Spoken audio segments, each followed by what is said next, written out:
Physics is one of those subjects that deals with the understanding of reality or how the physical world works. Now, in order to further understand how the physical world works, we have to first of all familiarize ourselves with what is known as measurements.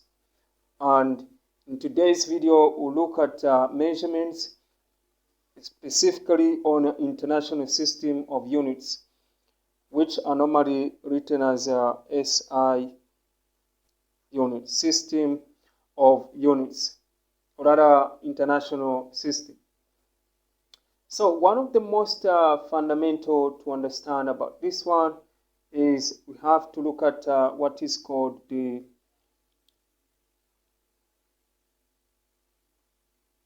basic and derived quantities. Okay, quantities. Okay, the basic and derived quantities. Okay, so you must be able to differentiate what is a basic and derived quantity. So when you are looking at the basic,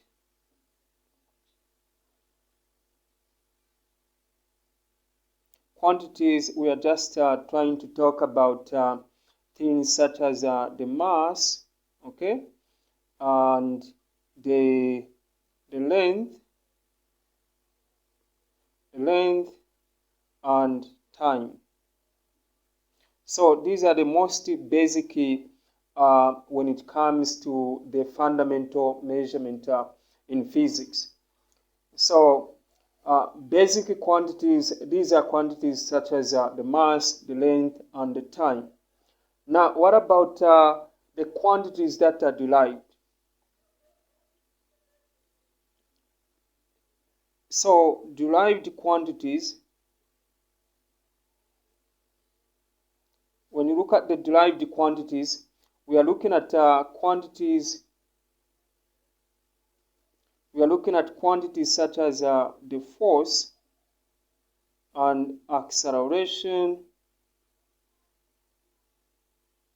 okay, and also something like the velocity, okay.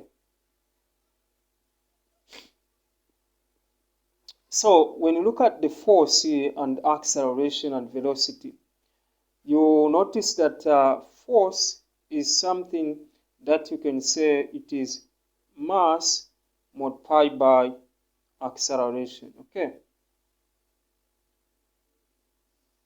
So because you're talking about derived, something that is formulated, okay, from something, so mass comes as a result of, the force comes as a result of mass and acceleration, okay.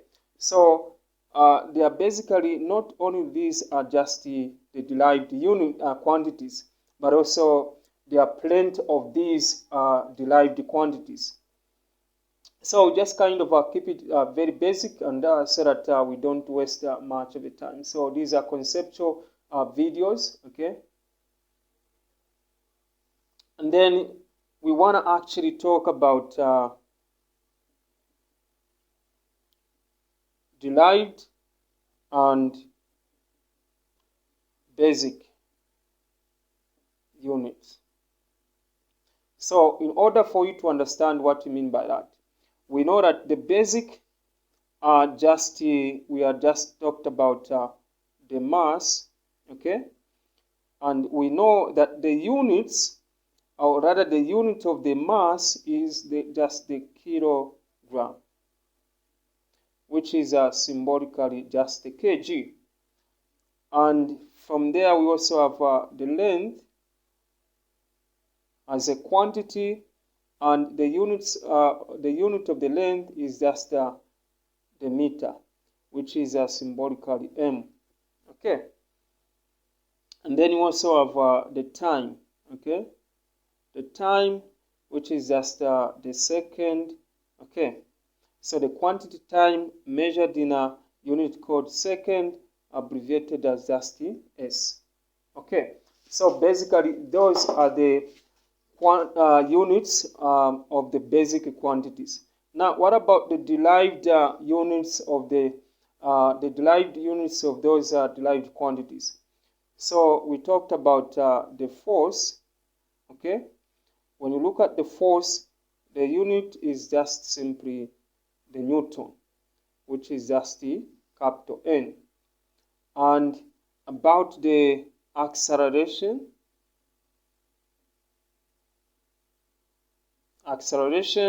it is just the meters per second, or let me just write it down, is meters per second. Okay, per second square. Okay, so per second square. Okay, so which has symbolically meters per second square. Okay, so those are basically for the acceleration as a derived quantity, the units in which acceleration is measured. Now, what about the the velocity?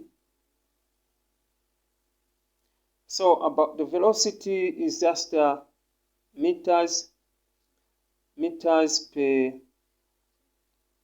second. Okay, meters per second, which is abbreviated as m slash that.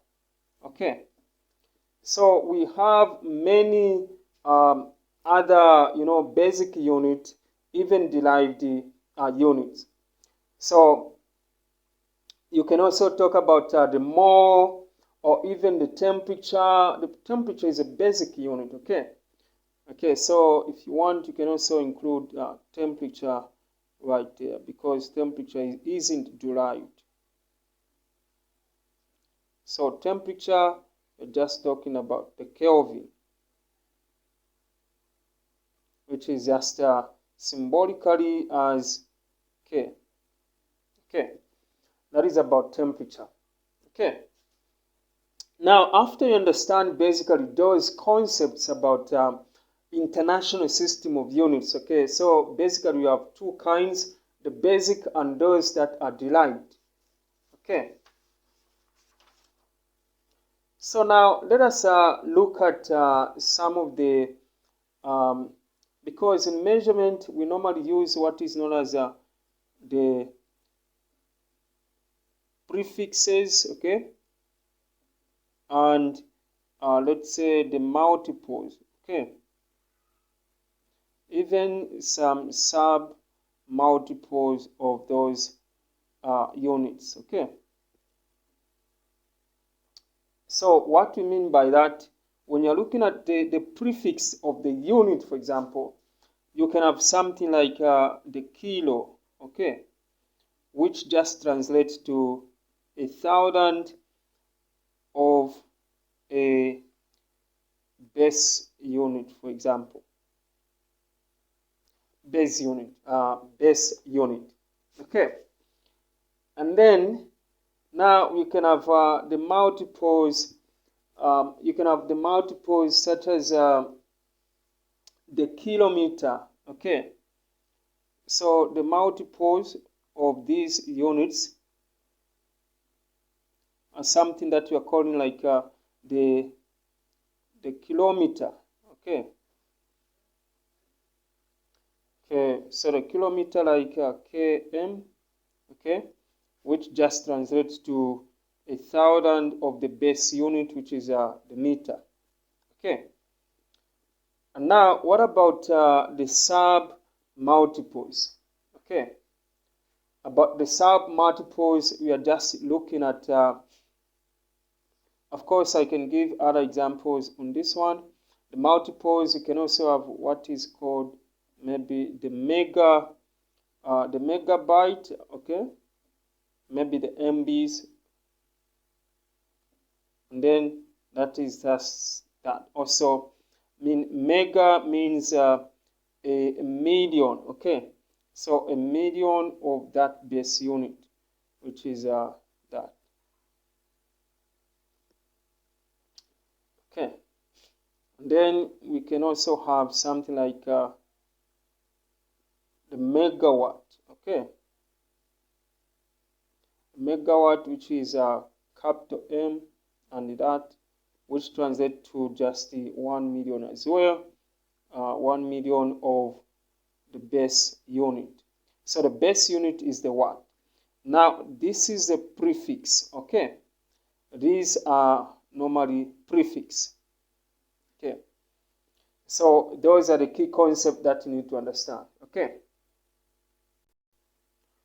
Okay, so once you talk about the prefix and their multiples, okay, the prefix and their multiples, and then we can also have the sub multiples. Okay,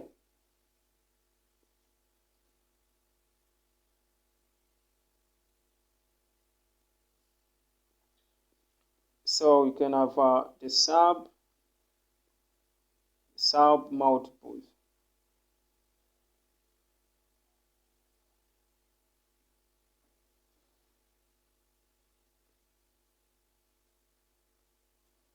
Sub multiples. Okay, so where the sub multiples are concerned, you have something like, for example, look at a milliliter. Okay, millimeter. For example, millimeter like this one, we have something like this one. Then we are talking about 1 over, so a meter is just, so a milli is just something like a 1 over that 1,000, okay, of a meter. Okay, and then we also have something like milligram. Okay, so milligram. This is as well 1 over 1,000 of a gram. Okay, and then we also have like microsecond, for example. So micro, we have something like a mu in the second there. So we have, it's 1 over 1 million, okay, of a second. So of a second.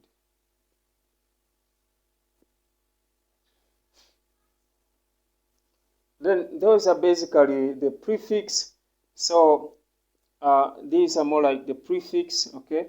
So a milli is this, and then the unit is this part, okay.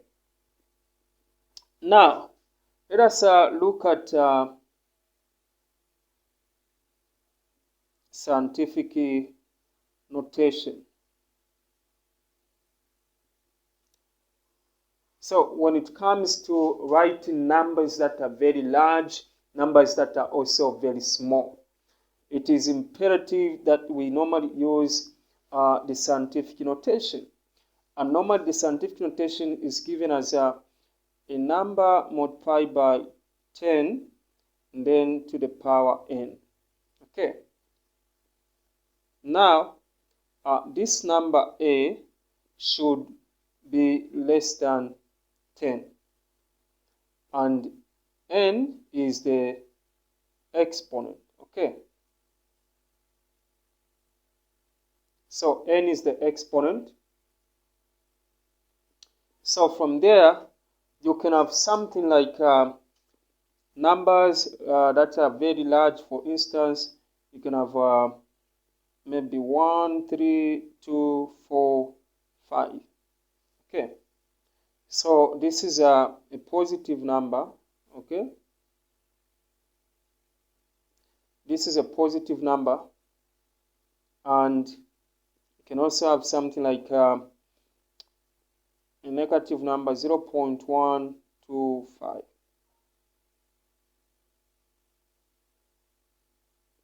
a negative number. Okay, so you can actually write these numbers as in this form.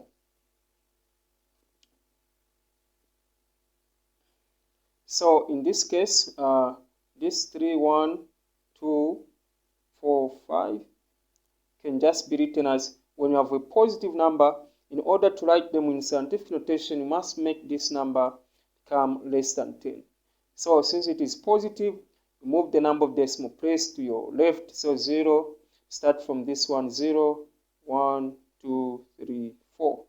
So it becomes 3.1, 3.245 times 10 to the power. So the power is the number of decimal places that moved. So 1, 2, 3, 4. So to the power 4. Okay.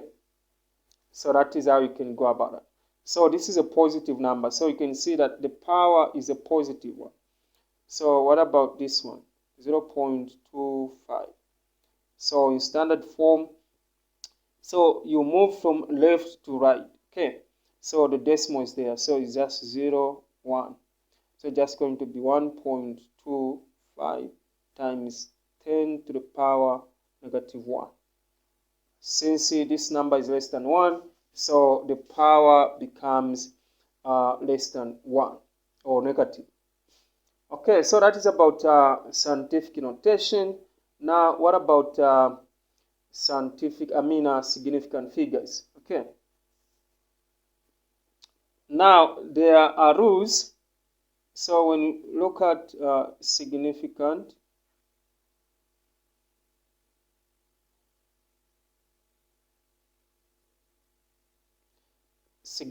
figures, okay. Now you have a number that does not contain any zero, okay. For instance, if I do have, let's say 3, 2, 4, or in decimal 3.24. So the number of significant are all these that are very important in the calculation that we must normally carry on or normally return.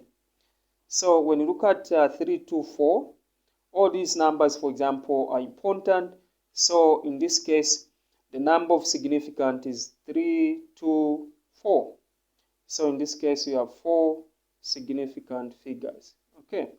Now what about this one? Oh, sorry, 3. 3. So 1, 2, 3. Okay, so 3 significant figures. What about this one? So it has a decimal, a point. So there isn't any zero there, so all the numbers will be considered significant. So this is 1, 2, 3. So even this one is 3 significant figures. Okay. So that is the first rule that we need to follow. Now, what about you have a number that is in this form, okay, like 0.0025. So the rule here is that you have seen that before the digits, okay, before the digits we have 2, 5, they are just zeros. So all these zeros are not significant. You don't need to count them. So in this case, the number of significance is just 2. Okay, so 2 significant. So just count 2 and the 5. Okay, so the next part is the